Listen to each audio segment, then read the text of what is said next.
오늘 이 시간에는 사도행전 16장 24절에서 26절까지의 말씀을 가지고 상을 받는 성도들이란 제목으로 은혜를 나누고자 합니다. 첫 번째, 기적으로 상을 받습니다. 오늘 본문에 나오는 사도 바울은 가는 곳곳마다 복음을 전했습니다. 그런데 어떤 도시에 가니까 그곳에는 특별히 점치는 사람이 아주 많았습니다. 우리나라도 동네마다 점치는 곳이 있지요. 우리 물금에 작은 덩어리만 해도 점치는 곳이 여러 군데 있습니다. 그리고 요즘은 또 상가에도요, 사주와 운세를 봐준다고 하면서 영업하는 곳이 있습니다. 이 사람들은 귀신 들린 사람들입니다. 그래서 귀신이 가르쳐 준 대로 점을 치는 사람들입니다. 물론 가짜도 많이 있습니다. 돈이 된다고 하니까 배워서 하는 사람도 꽤나 많이 있습니다. 바울 당시에 돈이 많은 사람들은 점치는 업도 하는 경우가 있었습니다. 그래서 점쟁이들을 고용해서 점치는 사업을 하는 것이지요.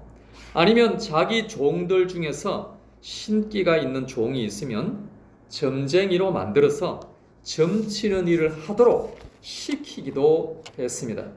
왜냐하면 그것이 수익이 되기 때문입니다. 사람들이 점쟁이 집을 찾아가는 이유가 무엇입니까? 집에 자꾸 안 좋은 일이 일어나니까 찾아가서 그 안 좋은 일들을 해결받으려고 하는 거죠. 계속해서 교통사고가 납니다. 일하다가 사고를 당하기도 합니다. 그러면 왜 우리 가정에 이렇게 우환이 끝이 없는가 궁금해서 찾아가기도 하고 또 도움을 받으려고 찾아가기도 합니다. 심지어 어떤 사람은요, 호기심에 재미로 찾아가는 사람들도 있기도 합니다. 그런데 여러분, 진짜 점쟁이는 귀신 들린 사람이라고 했죠. 귀신의 종으로서 귀신이 가르쳐 주는 대로 말을 하는 사람이 진짜 점쟁이입니다. 물론 귀신의 말을 잘 알아듣지 못하면은 엉뚱한 말을 하게 되죠. 그러면 자꾸 그 점쟁이가 아프기도 합니다. 왜냐하면 귀신이 그 점쟁이를 계속 때리기 때문에 그렇습니다. 물론 그 귀신이 잘 달래서 그 점쟁이를 잘 하도록 하는 경우도 있습니다만 기본적으로 이 악한 영들은 괴롭히는 영들입니다. 웬만하면 이 점쟁이를 가만두지 않고 폭력을 행사하기도 합니다. 그러면 그 점쟁이들은 더 집중해서 점을 잘 치려고 하는 것이고 자기가 모시고 있는 그 신에게 더욱더 마음을 쏟고 귀를 기울이고 치성을 더욱더 드리게 되는 거죠. 바울은 이러한 사실을 잘 알고 있었습니다. 그런데 바울이 이런 점쟁이들을 집중해서 공략해서 전도하면 마귀의 진이 빨리 무너지고 더 많은 사람들을 전도할 수 있지 않겠느냐, 더 수월하게 전도할 수 있겠느냐라고 생각할 수도 있을 것입니다. 그러나 여러분, 실제로는요, 어떤 귀신 들린 사람들을 변화시키는 것은 보통 사람들 10명 변화시키는 것보다 더 많은 에너지와 시간이 필요합니다. 그래서 일반인들에게 먼저 복음을 전하는 것이 훨씬 더 효과적입니다. 그래서 바울은 이런 사람들을 두고 일반인들에게 복음을 전했던 것입니다. 그런데 오늘 본문에 보니까 이 귀신 들린 여종이 정말 제정신이 아닌지 계속해서 바울과 실라를 따라다니는 거예요. 그러면서 계속해서 소리를 지릅니다. 그런데 그 소리 지르는 말의 내용은 사실 맞는 말이에요. 이 사람들은 정말 참신을 믿고 참신을 따라서 이렇게 일을 한다. 바른 말을 하고 있습니다. 그런데 여러분, 바른 말도요, 상황에 맞아야 그것이 도움이 되는 것이지 상황에 맞지 않으면 그 바른 말이 결코 덕이 되지 않는 겁니다. 이 바울과 실라가 복음을 전하려고 그러면 계속 거기서 소리를 지르면서 그런 말을 하니까 이 전도에 도리어 방해가 되는 겁니다. 그래서 바울과 실라가 기도를 하고 명령을 했더니 이 귀신 들린 여종에게서 귀신이 떠나가 버렸습니다. 귀신이 떠나버리면 이 여종은 점쟁이 일을 할 수가 없는 거죠. 누가 화를 내겠습니까? 이 점쟁이 여종의 주인이 화를 내겠죠. 그래서 돈벌이가 되지 않는 겁니다. 그래서 이 사람이 그 성에 있는 상관들에게 이것을 일러 바쳤습니다. 그랬더니 상관들이 보니까 왜 낯선 사람들이 와서 이상한 내용을 전하고 우리 성에 들어와서 소란을 일으킨다. 그래서 매로 다스리고 그 사람들을 감옥에 가두게 되었습니다. 본문 24절을 보시면 그가 이러한 명령을 받아 그들을 깊은 옥에 가두고 그 발을 착고에 든든히 채웠더니 그랬습니다. 지하 감옥에 갇힌 이들은 착고에 든든히 채워졌다 그랬어요. 착고가 뭐냐 하면 손에는 수갑이 있죠. 이 발에 채우는 그러한 족쇄 같은 것입니다. 그런데 이 착고라는 것이 손에 세우는 수갑처럼 그렇게 단순한 것이 아니에요. 이 발에 채우는 착고는요, 이 다리를 넓게 벌려서 거기에다 묶어버리는 튼튼한 나무 족쇄와 같은 겁니다. 그러니까 이 다리를 모은 게 아니라 이렇게 벌려서 그 족쇄에다 채워버리니까 제대로 걸을 수도 없는 거예요. 그 안에 있는 것만도 엄청나게 불편합니다. 우리나라 조선시대에 감옥에 갇혀 있는 사람이 어떻게 갇혀 있었습니까? 예, 우리 사극을 통해서 많이 봤죠. 큰 나무 판자가 목에 붙어 있죠. 그러니까 어디 도망갈래야 도망갈 수도 없습니다. 그런데 이 당시에 이곳에서는요, 이 발에다가 그렇게 했다라는 겁니다. 그 발에 착고가 채인 그 상황에서 이 바울과 실라가 한 일이 뭡니까? 기도하고 찬송하는 거였습니다. 25절에 보시면 한밤중에 바울과 실라가 기도하고 하나님을 찬송하며 죄수들이 듣더라 그랬습니다. 다른 죄수들이 잠을 자야 되는데 아니 지금 이 두 사람이 기도하고 찬송을 하니까 너무나도 어이가 없는 겁니다. 지금 지하 감옥에 갇힌 주제에 아니 뭐가 좋다고 저렇게 노래를 부른단 말입니까? 다른 죄수들이 이해가 되지 않는 겁니다. 26절 같이 한번 읽어보겠습니다.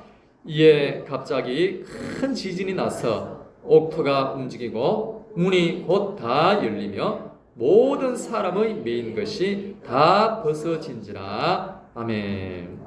여러분 몇 년 전에 우리 경주에 지진이 일어났는데 그것이 이 양산까지 영향을 미쳐서 여기에도 많이 흔들렸어요. 지금 이 건물에 금이 있는데 그때 흔들렸기 때문에 금이 갔고 아직도 그대로 금이 있습니다. 일반적으로 여러분 지진이 일어나면 땅이 좌우로 흔들립니다. 그런데 여러분 그렇게 지진이 나서 땅이 좌우로 흔들리면 문이 열립니까? 안 열리더라고요. 우리 지진이 일어났을 때 수칙이 있습니다. 수칙이 뭐냐 하면 건물에 있는 사람들은 절대로 뭘 타지 마라? 엘리베이터를 타지 마라. 계단으로 여유있게 질서있게 1층으로 내려와서 평지로 피신하라 입니다. 왜 엘리베이터를 타지 마라고 하면 흔들리면 그 엘리베이터가 고장날 뿐만 아니라 이 건물에 끼어버려요. 끼면 사람의 힘으로 물리적으로 열려 해도 열 수가 없습니다. 그리고 그 안에서 또 매몰되면 이 완전히 위험하게 되기 때문입니다. 그러므로 본문에서 지진이 일어났다라고 했는데 지진이 일어나서 문이 열린 것이 아니라는 거예요. 오히려 문이 더 끼어버립니다. 지진이 일어난다고 해서 여러분 이 착고가 풀어집니까? 풀어지는 것이 아닙니다. 그러면 어떻게 해서 문이 열렸고 어떻게 해서 이들의 메인 착고가 풀리게 되었을까요? 그것은 바로 하나님께서 풀어주신 것입니다. 하나님의 권능으로 풀어주신 줄로 믿습니다. 사랑하는 여러분, 하나님의 사람에게는 이러한 기적이 일어나는 줄로 믿습니다. 그래서 하나님의 사람 아브라함에게도 기적이 일어났어요. 어떤 기적이 일어났습니까? 본인이 100세가 된 할아버지인데 아이를 만들지 않았습니까? 그 안에 사라도 나이가 90이 되었는데 아이를 낳을 수 없는 몸인데도 아이를 낳지 않았습니까? 이것이 바로 기적이라는 거예요. 하나님께서 도저히 구원받은 자녀가 나올 수 없는 상황에서도 하나님의 능력으로 구원받는 자녀들을 만든다라는 그러한 예시입니다. 모세에게도 기적이 일어났죠. 모세가 지팡이를 잡으면 홍해가 열리고 내리면 홍해가 닫히고. 지팡이는 여러분 아무것도 아닙니다. 하나님의 사람에게 이러한 기적을 주셨기 때문에 그러한 일이 일어난 겁니다. 여러분, 엘리야가 특별한 사람입니까? 평범한 사람입니다. 그런데도 불이 내리지 않았습니까? 베드로는 어떤 사람이에요? 지극히 평범한 어부입니다. 그런데도 베드로를 통해서 병자가 낫고 많은 기적이 일어나게 되었습니다. 그렇다면 여러분, 현재를 살아가고 있는 우리에게는 기적이 일어나지 않았을까요? 당연히 기적이 일어나는 줄로 믿습니다. 여러분, 가장 큰 기적이 뭡니까? 가장 큰 기적을 아담에게 보여주셨잖아요. 믿음의 조상 아브라함에게 보여주셨잖아요. 믿음의 조상 아닙니까? 그 조상의 믿음을 따라하면 그러한 기적이 일어난다는 건 아닙니까? 아브라함에게 일어난 기적이 뭐라 그랬죠? 아이를 만들 수 없는 상황에서 아이를 만드는 거 아닙니까? 아이가 잉태될 수 없는 몸인데 아이가 잉태된 것 아닙니까? 아브라함과 사라가 할 수 없는 그 일을 하나님께서 하셨다는 거예요. 우리는 구원받을 수 없고 영적으로 새롭게 태어날 수 없고 하나님의 자녀로 날 수 없는데 하나님께서 능력으로 기적으로 우리를 하나님의 자녀로 낳으셨다는 거예요. 우리가 어떻게 하나님의 자녀가 될 수 있습니까? 그러므로 아브라함의 기적은 바로 이러한 기적을 모형으로 보여주신 거예요. 그냥 출산율이 0.7, 0.65까지 떨어졌다고 해서 50대도 애 낳으십시오. 60대도 할 수 있습니다. 그 말이 아니지 않습니까? 하나님께서 하나님의 자녀가 될 수 없는 상황인데 하나님께서 하나님의 자녀를 만드셨다라는 것입니다. 그러므로 여러분, 가장 큰 기적은 뭡니까? 아브라함이 자녀를 낳았다. 즉 이삭이 태어난 겁니다. 그러면 이 시대의 가장 큰 기적이 뭡니까? 우리가 영적으로 태어났다는 거예요. 우리가 하나님의 자녀로 거듭났다는 겁니다. 우리가 구원을 받았다는 것이고 하나님의 자녀가 된 것인 줄로 믿습니다. 우리는 다 버림받은 자녀예요. 지옥에 가야 될 사람입니다.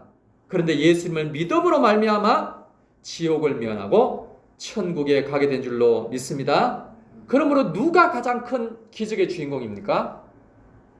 이삭이 가장 큰 기적의 주인공이죠. 오늘 우리가 가장 큰 기적의 주인공인 줄로 믿으시기를 바랍니다. 한번 큰 소리로 따라 하시겠습니다. 나는 기적의 주인공입니다. 그러므로 여러분, 날마다 누구를 볼 때 기적을 보는 거예요? 나 자신을 볼 때 내가 어떻게 세상 사람들과 다르게 이렇게 하나님의 자녀가 되었는가, 영생을 얻었는가, 천국 백성이 되었는가. 이것은 기적 중에 기적입니다. 여러분들이 대한민국에서 가장 큰 부자가 되는 것보다, 여러분들이 세계에서 최고 똑똑한 과학자가 되는 것보다 더 큰 기적은 내가 하나님의 자녀가 된 것인 줄로 믿습니다. 우리 33절 말씀을 우리 다 같이 한 목소리로 합독하겠습니다. 그 밤 그 시각에 간수가 그들을 데려다가 그 맞은 자리를 씻어주고 자기와 그 온 가족이 다 세례를 받은 후 아멘. 감옥을 지키는 간수가 죄수로 있던 바울을 씻어주었습니다.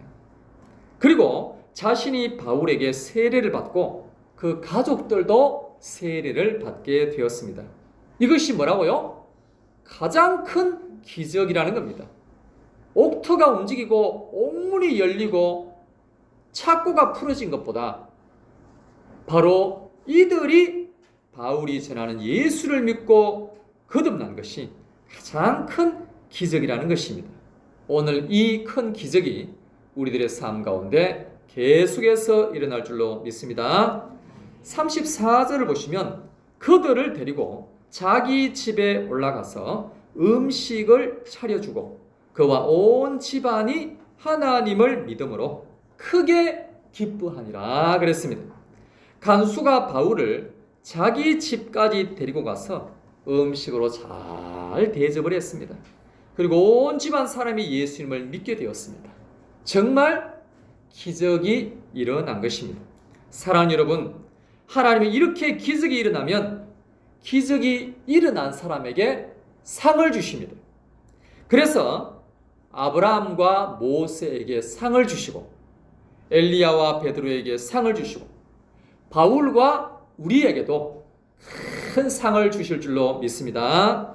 우리 한번 큰 소리로 따라하겠습니다. 나는 상급의 주인입니다. 나는 상급의 주인공이다. 다시 한번 나는 상급의 주인공입니다. 나는 상급의 주인공입니다. 그러므로 기적의 주인공 되시고 상급의 주인공 될 수 있기를 간절히 바랍니다. 두 번째로는 고난으로 상을 받습니다. 33절 그 밤 그 시각에 간수가 그들을 데려다가 그 맞은 자리를 씻어주고 자기와 그 온 가족이 다 세례를 받은 후 그랬습니다. 자, 바울이 전도를 했는데 붙잡혀 가서 매를 많이 맞았죠. 이후에 간수가 은혜를 받고 이 바울의 매 맞은 자리를 소독해줬다 이 말입니다. 상처가 아물지 않고 썩습니다. 당시에 약이 없어요. 감옥에는 더더욱 약을 발라주지도 않습니다. 그럼 그것이 골마요. 그것이 큰 병이 되어서 사망하는 경우도 있습니다. 그렇기 때문에 이 간수가 은혜를 받고 그 상처를 소독해 주었다 이 말입니다. 사랑하는 여러분, 바울이 잘못한 것이 뭡니까? 예수 그리스도의 복음을 전하는 것 외에는 없습니다. 그런데 왜 바울이 매를 맞아야 합니까?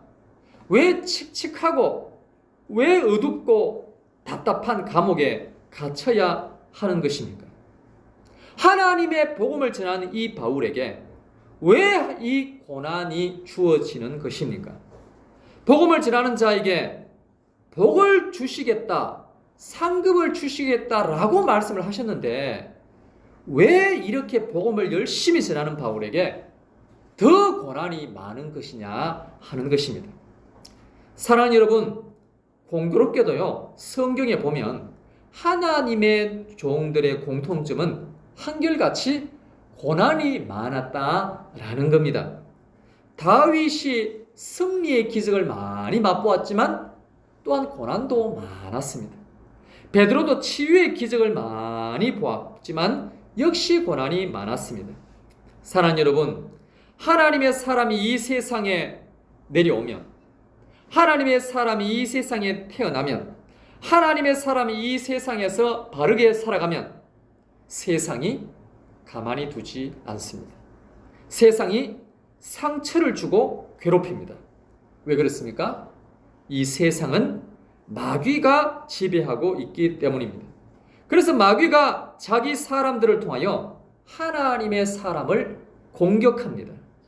이런 공격 저런 공격 수많은 방법을 가지고 공격을 합니다. 그래서 이 땅에서는 하나님의 종들은 여러 가지로 공격을 받고 핍박을 받습니다. 사람으로부터 공격을 받고 사고로부터 공격을 받기도 하고 질병으로부터 공격을 받기도 하고 영적인 공격을 받기도 하는 것입니다. 마태복음 5장 10절 우리 다 같이 읽어보겠습니다. 의를 위하여 박해를 받은 자는 복이 있나니 천국이 그들의 것임이라. 아멘. 의가 무엇이라 그랬습니까? 의는 예수 그리스도입니다. 예수 그리스도를 위하여 박해를 받은 자는 복이 있습니다. 왜 복이 있습니까?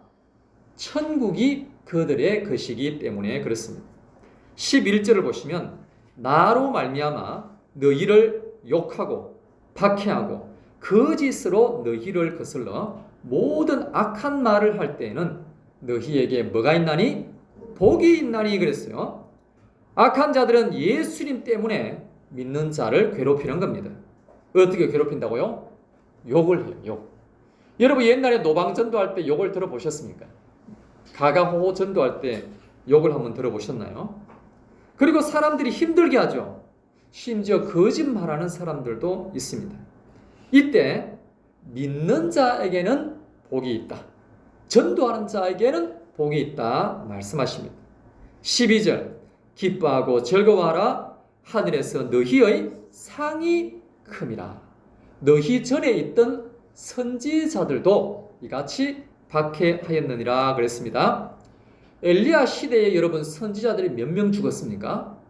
헤아릴 수 없이 만큼 죽었고 도망다니고 핍박을 당했습니다. 심지어 구약의 마지막 선지자인 세례 요한도 헤롯 왕에 의해서 어떻게 박해를 받았습니까? 목베임을 당했죠. 사형을 당했습니다.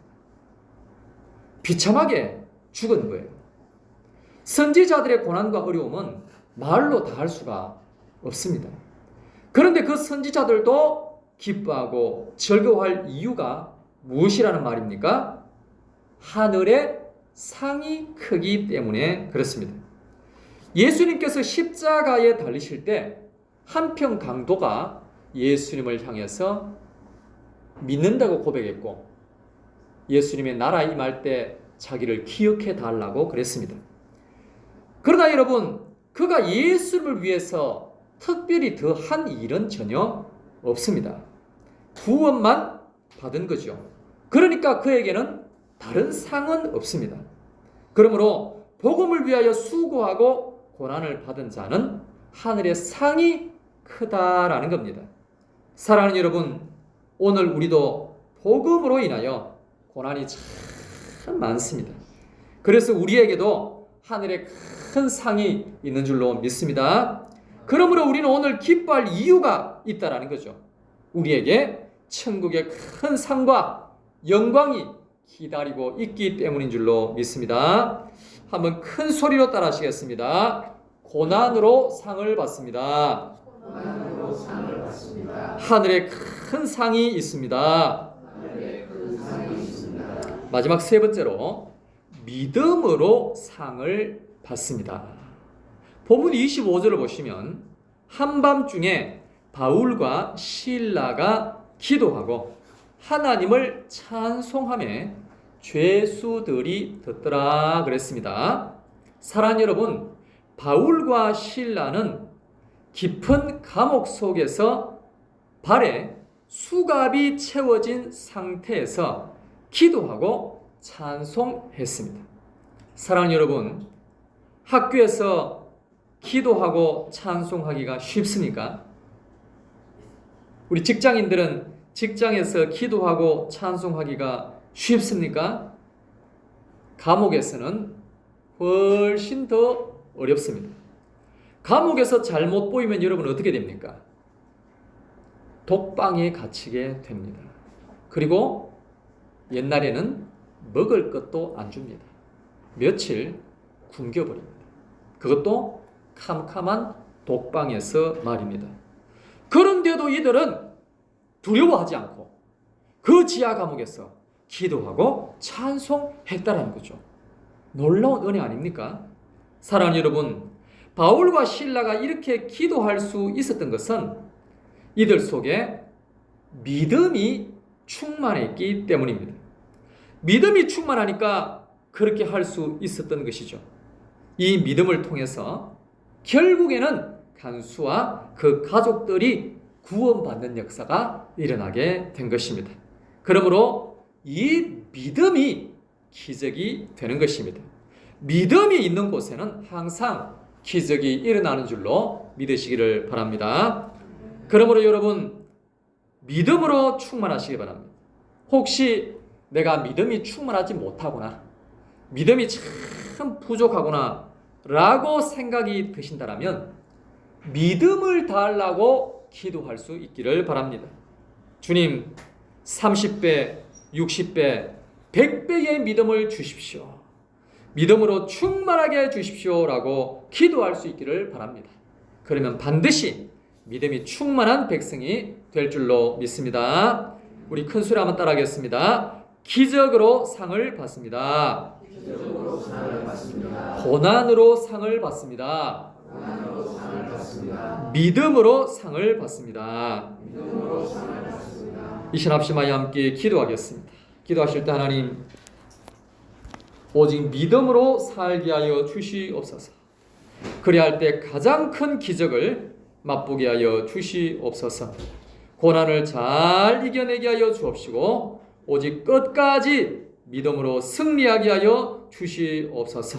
다 같이 주의 한번 외치고 통성으로 기도하겠습니다. 주여